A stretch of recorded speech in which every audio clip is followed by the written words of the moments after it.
Hello दोस्तों, आप सभी का स्वागत है हमारे इस नए वीडियो में। आज की इस वीडियो में हम लोग कक्षा 10 के सामाजिक विज्ञान के मॉडल पेपर को सॉल्व करेंगे। और अगर आप कक्षा 10 में पढ़ते हैं तो ये आपके लिए बहुत ही शानदार वीडियो है। इस वीडियो के माध्यम से आपका सामाजिक विज्ञान का लगभग 80% तक तैयारी हो सकता है। और दोस्तों, इस वीडियो में आप जो क्वेश्चन देखेंगे उस क्वेश्चन को देखकर आप अनुमान लगा सकते हैं कि बोर्ड एग्जाम में कैसे क्वेश्चन और कहाँ कहाँ से क्वेश्चन पूछता है। तो दोस्तों, इस वीडियो में मैं आप लोगों को जो 20 ऑप्शनल क्वेश्चन है उसको सॉल्व करूंगा और आगे भी जो क्वेश्चन है उसके बारे में बताऊंगा कैसे सॉल्व करना है। तो चलिए दोस्तों, हम लोग शुरू करते हैं अपना वीडियो। तो देखिए, ये वीडियो दोस्तों खासतौर से कक्षा 10 वालों के लिए ही है।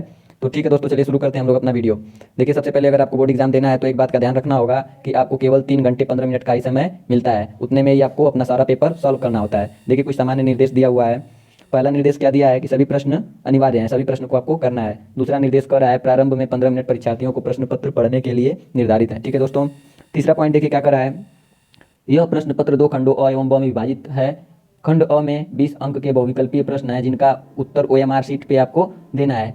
चौथा निर्देश क्या कर रहा है, ओएमआर शीट पर उत्तर अंकित किए जाने के पश्चात उसे काटे नहीं तथा इरेज एवं व्हाइटनर आदि का प्रयोग न करें। ठीक है दोस्तों, ये गलती से भी आप मत करिएगा, नहीं तो आपका पूरा जो ओएमआर शीट होता है उसको रद्द कर दिया जाएगा, आपका 20 का 20 मार्क्स चला जाएगा। अगला देखिए पॉइंट क्या कर रहा है दोस्तों, खंड ब में 50 अंक का है। इससे वर्णनात्मक प्रश्न, एक वर्णनात्मक 2 एवं मानचित्र संबंधी 2 प्रश्न हैं। प्रत्येक प्रश्न के निर्धारित अंक उसके सम्मुख अंकित हैं।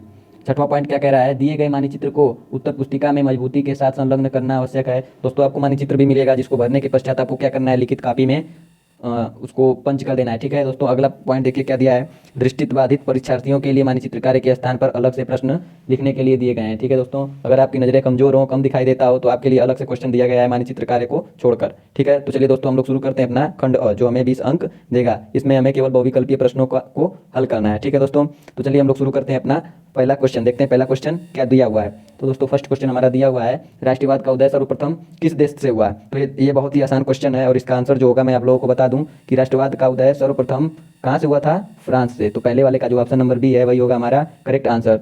तो दूसरा क्वेश्चन देखते हैं क्या कर रहा है। दूसरा क्वेश्चन कर रहा है, ड्यूक मैटरनिक ने सामाजिक व्यवस्था का सबसे खतरनाक दुश्मन किसको माना। तो दोस्तों, इसका आंसर जो होगा दूसरे वाले का जो हमारा ऑप्शन नंबर डी है, ज्यूसेपी मैत्सिनी ने, यानी कि जो ड्यूक मैटरनिक थे वो सामाजिक व्यवस्था का सबसे खतरनाक दुश्मन ज्यूसेपी मैत्सिनी को माने थे। ठीक है, तो चलिए अगला क्वेश्चन देखते हैं हमारा तीसरा क्वेश्चन कर रहा है, सूती कपड़ा मिल की रूपरेखा किसने रखी थी। तो इस क्वेश्चन का आंसर जो दोस्तों हमारा होगा option number B, Richard Arkwright ने। ठीक है, तो इसका आंसर हमारा क्या हो गया, ऑप्शन नंबर बी। अगला क्वेश्चन देखते हैं, क्वेश्चन नंबर 4 क्या दिया है। क्वेश्चन नंबर 4 दिया है, 1928 से 1934 के बीच भारत में गेहूं की कीमत 50% तक गिर गई, इसका कारण था अंतर्राष्ट्रीय बाजार में। तो दोस्तों, इस वाले क्वेश्चन का आंसर जो होगा हमारा सही आंसर है ऑप्शन नंबर ए। ठीक है दोस्तों, ऑप्शन नंबर ए हमारा सही आंसर है, कीमतों का गिरना। ठीक है, तो चलिए अगला क्वेश्चन देखते हैं हमारा क्या कर रहा है। अगला क्वेश्चन जो है क्वेश्चन नंबर 5। तो क्वेश्चन नंबर 5 जो हमारा है, देखिए दोस्तों क्या कर रहा है, 1448 ईस्वी में गुटेनबर्ग ने कौन सी पहली पुस्तक छापी। तो इस क्वेश्चन का जो हमारा आंसर है ऑप्शन नंबर डी, बाइबिल। ठीक है, अगला क्वेश्चन देखिए क्या कर रहा है, बेल्जियम में सामुदायिक सरकार का चुनाव कौन करता है। तो बेल्जियम में सामुदायिक सरकार का चुनाव जो करते हैं एक ही भाषा बोलने वाले लोग, यानी कि छठवें का ऑप्शन नंबर ए हमारा सही होगा। ठीक है, तो दोस्तों अगला क्वेश्चन देखते हैं, क्वेश्चन नंबर 7 क्या दिया है, निम्नलिखित में कौन सा लक्षण संघीय सरकार से संबंधित नहीं है। तो इस वाले क्वेश्चन का जो आंसर होगा हमारा ऑप्शन नंबर सी, संघ एवं राज्य के मध्य शक्तियों का विभाजन, यही ऑप्शन है हमारा करेक्ट। ठीक है दोस्तों, अगला क्वेश्चन क्वेश्चन नंबर 8 क्या दिया है, निम्नलिखित में से लैंगिक असमानता को बढ़ावा देने का कारण नहीं है। तो इस वाले जो क्वेश्चन का आंसर है ऑप्शन नंबर डी, जो है महिलाओं में साक्षरता दर की कमी। ठीक है दोस्तों, अगला क्वेश्चन चलिए देखते हैं, क्वेश्चन नंबर 9। तो 9 क्या कर रहा है, सांप्रदायिकता की समस्या प्रारंभ होती है जब, यानी कि सांप्रदायिकता की समस्या कब प्रारंभ होती है। देखिए ऑप्शन नंबर इसका जो सही होगा डी, कुछ ही धर्मों को प्रधानता दी जाए, जब कुछ धर्मों को प्रधानता दी जाएगी तो ये समस्या उत्पन्न होती है। ठीक है दोस्तों, अगला क्वेश्चन देखिए क्या है, क्वेश्चन नंबर 10, निम्नलिखित में कौन सा संघ सूची का विषय नहीं है। तो इस वाले क्वेश्चन का जो आंसर है वो हमारा सी, शिक्षा किसी सूची का विषय नहीं है। ठीक है दोस्तों, अगला देखिए क्वेश्चन हमारा क्वेश्चन नंबर 11 क्या कर रहा है, निम्नलिखित में से पंजाब में भूमि संकुचन का अधिक कारण क्या है। तो इस क्वेश्चन का आंसर जो है ऑप्शन नंबर बी है, अधिक सिंचाई। ठीक है दोस्तों, चलिए अगला क्वेश्चन देखते हैं, क्वेश्चन नंबर 12। क्वेश्चन नंबर 12 दिया है, निम्नलिखित को सुमेलित करते हुए यह बताइए विकल्प का चयन कीजिए। ठीक है दोस्तों, तो इसको सुमेलित करना, देखिए जो इधर दिया है लेफ्ट राइट साइड में और लेफ्ट साइड में जो दिया है 2 कॉलम दिया है, तो एक में दिया है बांध है, जो प्रसिद्ध बांध है, और दूसरी तरफ नदी दिया है कि किस नदी पे है। तो दोस्तों आपको पता ही होगा कि जो भांकड़ा नांगल बांध है किस नदी पे है, सतलुज नदी पे। ठीक है दोस्तों, और दूसरा है हीराकुंड किस बांध पे है, किस नदी पे है, महानदी पे। और जो तीसरा है सरदार पटेल सरोवर बांध, ये किस नदी पे है, नर्मदा नदी पे। और चौथा टिहरी बांध है वो किस पे है, भागीरथी पे। यानी कि जो इसका ऑप्शन की बात करें तो जो इसका ऑप्शन नंबर जो सी है वही होगा हमारा करेक्ट आंसर। ठीक है दोस्तों, चलिए अगला क्वेश्चन देखते हैं, क्वेश्चन नंबर 13। निम्नलिखित में से प्राथमिक क्षेत्र का क्रियाकलाप नहीं है, यानी कि इसमें प्राथमिक क्षेत्र का क्रियाकलाप कौन सा नहीं है? ऑप्शन नंबर ग। देखिए दोस्तों, ये ऑप्शन ए जो दिया है केवल क की जगह पे क्या हो जाएगा? केवल ग, यानी कि हमारा ऑप्शन ए सही रहेगा। ठीक है दोस्तों, क्वेश्चन गलत प्रिंट हुआ था। ठीक है, अगला क्वेश्चन चलिए हम लोग देखते हैं अगला क्वेश्चन क्या कर रहा है।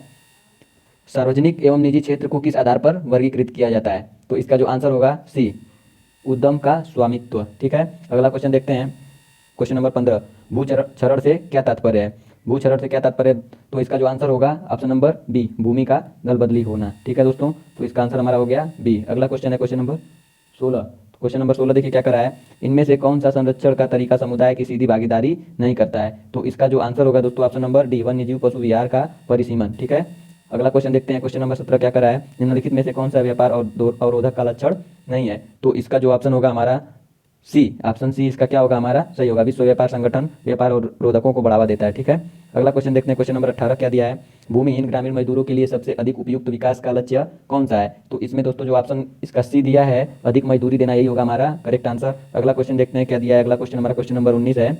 ये दिया है निम्नलिखित में से कौन सा परंपरागत ऊर्जा का स्रोत नहीं है? तो दोस्तों इसका जो ऑप्शन नंबर बी दे रखा है, भूतापीय ऊर्जा, यही होगा हमारा करेक्ट आंसर, जो कि परंपरागत ऊर्जा का स्रोत नहीं है। अगला क्वेश्चन देखिए क्या दिया है।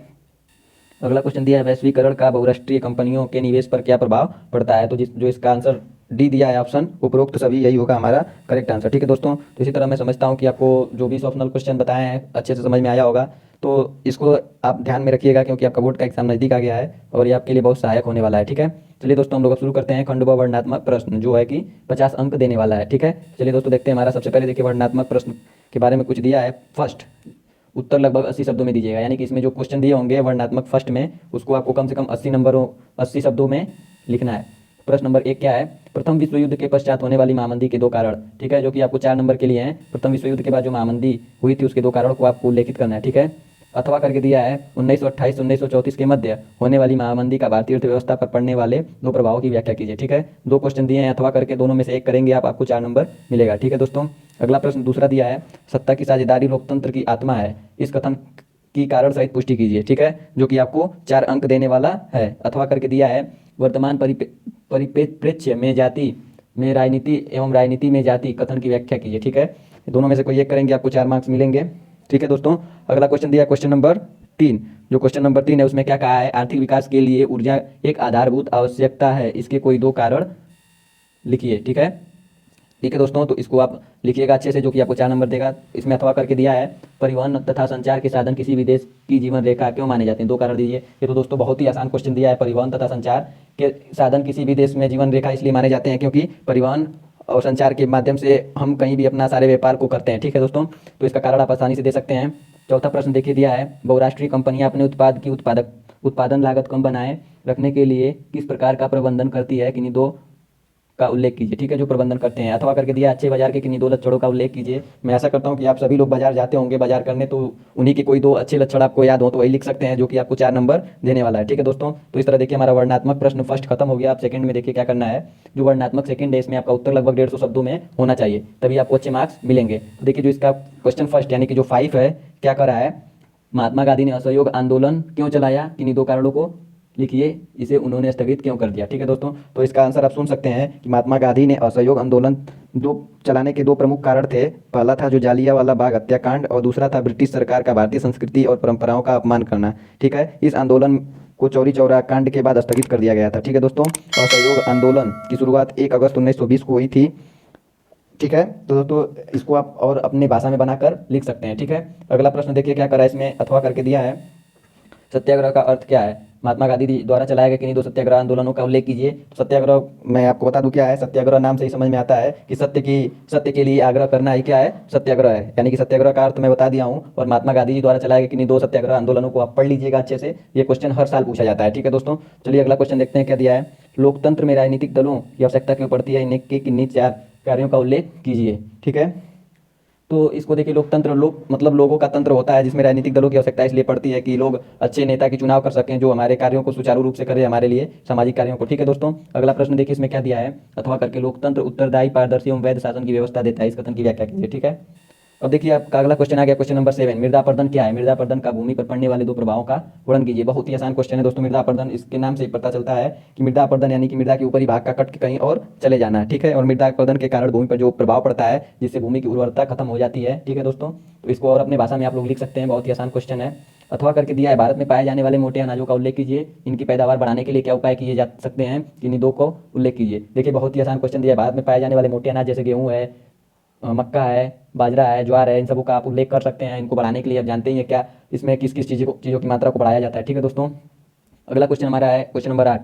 असंगठित क्षेत्र के श्रमिक सामाजिक भेदभाव के शिकार हैं, इनके 3 कारण दीजिए, ठीक है दोस्तों। इनका 3 कारण आप दे दीजिएगा। असंगठित क्षेत्र के बारे में आप जानते ही हैं।